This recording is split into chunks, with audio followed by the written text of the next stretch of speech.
relates to this line of questioning. I mean, what are the specific pressing challenges we face in that domain, and will this new structure help us meet those specific challenges? Or is there a danger that we're too focused on the domain as a domain and we're not focusing enough on the specific challenges? Mr. Secretary, before my time expires, let me just ask you a somewhat related question. The relevance of AI and new technologies. You touched on this briefly, I think, with Senator Kramer, but tell us something about how the Space Force may help the Joint Force continue to develop the new technologies, whether it's AI or otherwise, that we need to be leaders here in the 21st century. Right. So the Space Development Agency, in our modernization for the National Defense Strategy, addresses building an integrated transport layer for the Department of Defense so that we can ingest and move significant volumes of data that facilitate artificial intelligence. It's this build out of the broader infrastructure. It also includes the ground network that'll connect sensor and shooter and then all other decision makers. It's not just about closing the fire control loop, but we're trying to scale and address latency. And this is why we need fundamental systems engineering as we approach this problem set. Thank you very much. Thank you, Mr. Chairman. Thank you. On behalf of Chairman Inhofe, Senator Blumenthal, please. Thank you, Senator Reid. Thank you all for being here today, and thank you for your service. I've been in and out as I've attended other committee hearings, and I sort of feel like the most important facts for us and the American people to understand are the facts that haven't been said today. And the reason why they haven't been said is that they are largely classified. And the reason that's important is that the American people have no idea, really no idea, about the immensity of the threat in space. And I've made this comment in a classified setting, that I wish the American people could be present in this room, not this room, but the SCIF, because our adversaries know what they are doing. We know what they are doing. They know we know what they are doing, but the American people have no idea. And so this discussion and debate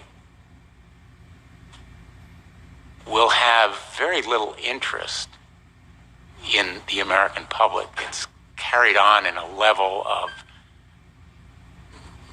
forgive me, bureaucratic language that most Americans would have trouble seeing an immediacy in their daily lives.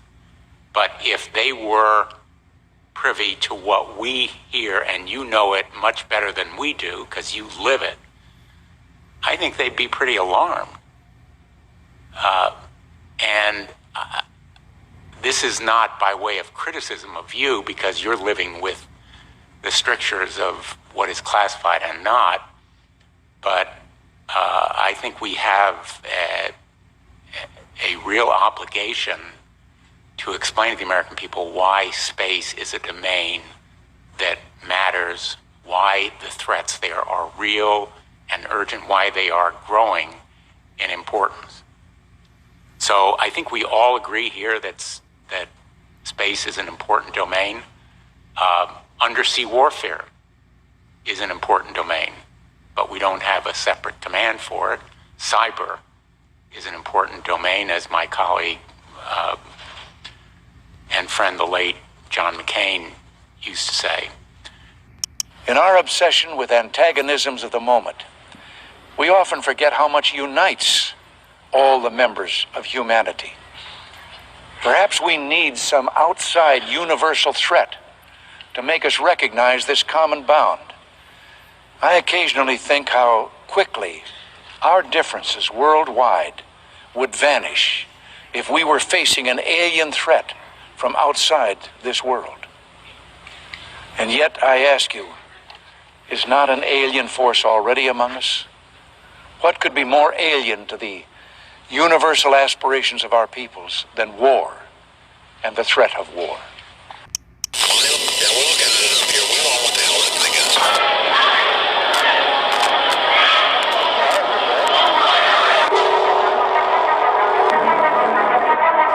I believe that the flying saucers are objects from another planet. The Navy has no saucer-shaped aircraft or missiles. There's no good reason for keeping this secret for 3 decades. The government's been lying about UFOs for 50 years.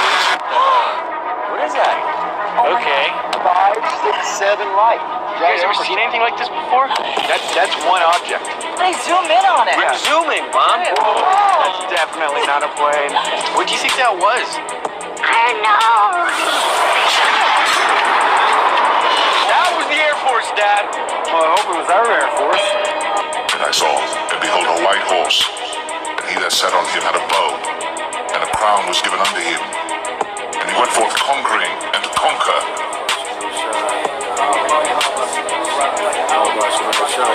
Now behold, the Lord will come with fire, and with his chariots like a whirlwind, to render his anger with fury, and his rebuke with flames of fire.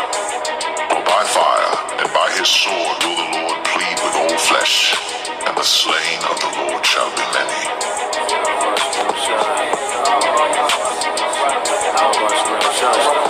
Isaiah 63. Who is this that cometh from Edom, with 9 garments from Bozrah? This that is glorious in his apparel, traveling in the greatness of his strength. I that speak in righteousness, mighty to save. Wherefore art thou red in thine apparel, and thy garments like him that treadeth in the wine vat? I have trodden the winepress alone, and of the people there was none with me. For I will tread them in my anger, and trample them in my fury, and their blood shall be sprinkled upon my garments, and I will stain all my raiment. For the day of vengeance is in mine heart, and the year of my redeemed is come.